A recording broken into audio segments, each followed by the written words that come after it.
Hi everyone.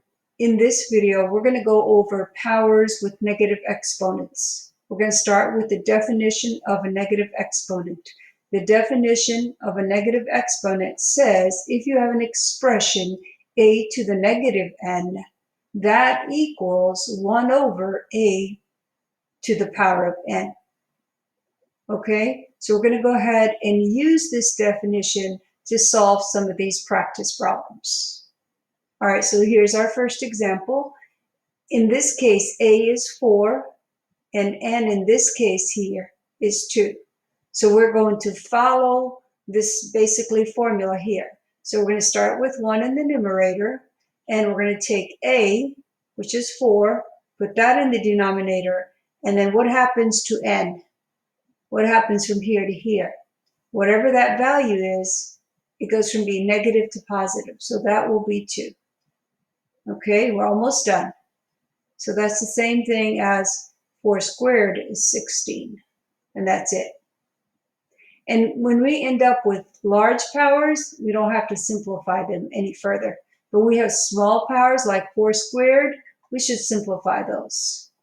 All right, let's do this one here. So we're going to start with, we're going from this form to this form of this negative power. So we'll start with 1 in the numerator. Okay, a in this case is 5, so a is going to go to the denominator, and this is n.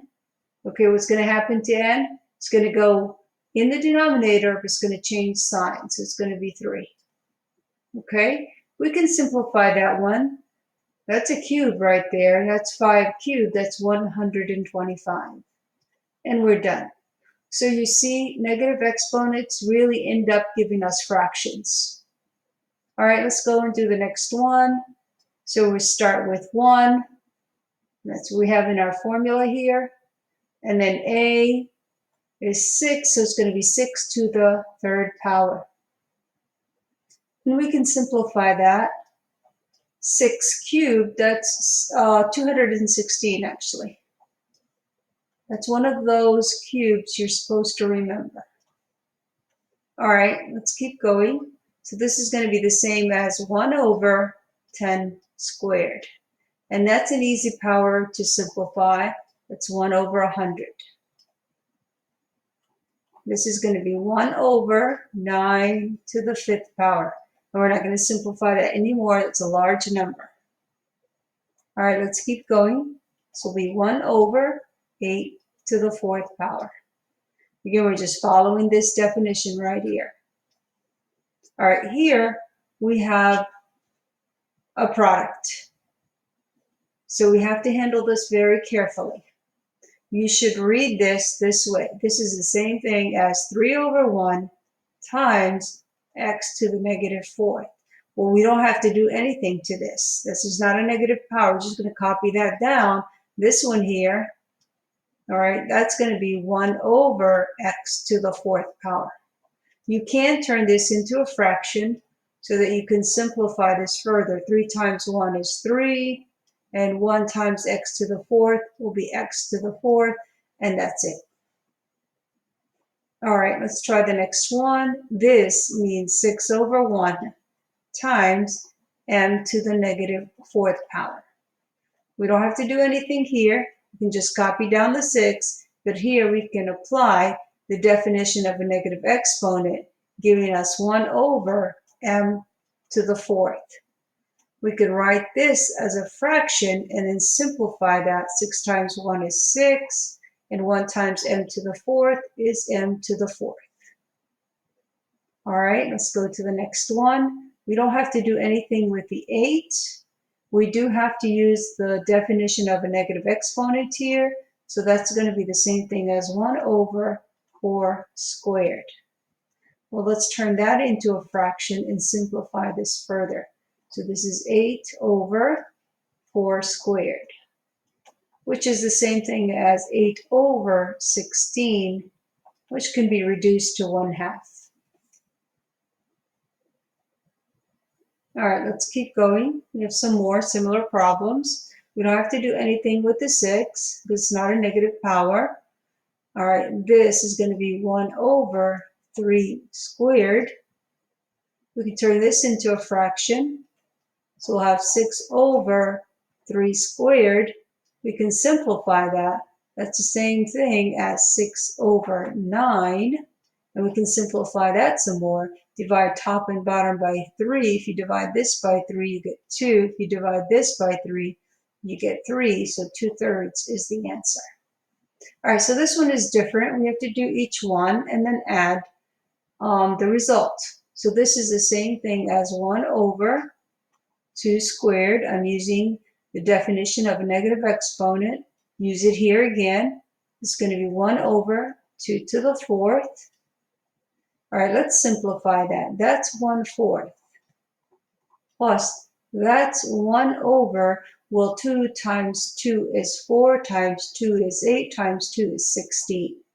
Now, I need a common denominator to help me add these two fractions. So let's multiply top and bottom here by 4 to get a common denominator of 16. And now we can add them. Well, that's 1 times 4 is 4 plus 1, that's 5. And keep your denominator 16 because this is 16 and this is 16. So the answer is 5/16. All right, let's try number 13. Actually, pause the video, try it, and come back and see how you did. I'm going to keep working. So this is the same thing as 1 over 3 squared. Plus, this is the same thing as 1 over 3 cubed. Well, that's 1 over 9 plus 1 over 27. I need a common denominator. So let's multiply top and bottom here by 3 to get a common denominator of 27. And I'm going to have 3 plus 1, that's 4. And this is 27. When you multiply that out, this is 27. So my common denominator is 27. And that's it. All right, let's go on to the next one. Again, pause the video, do it yourself, and come back and check. This is the same thing as 1 over 2 to the 3rd plus 1 over 2 to the 1st, which is still 2. So this is 1/8 plus 1/2. We need a common denominator of 8, so I'll multiply top and bottom here by 4. And so we'll have 4 here. 1 times 4 is 4, plus 1 is 5. And this is 8, and this is 8. Keep our common denominator 8. All right, the next few problems, we're actually going in the reverse, okay? 1 over 4 to the 3rd is the reverse of 4 to the negative 3rd power.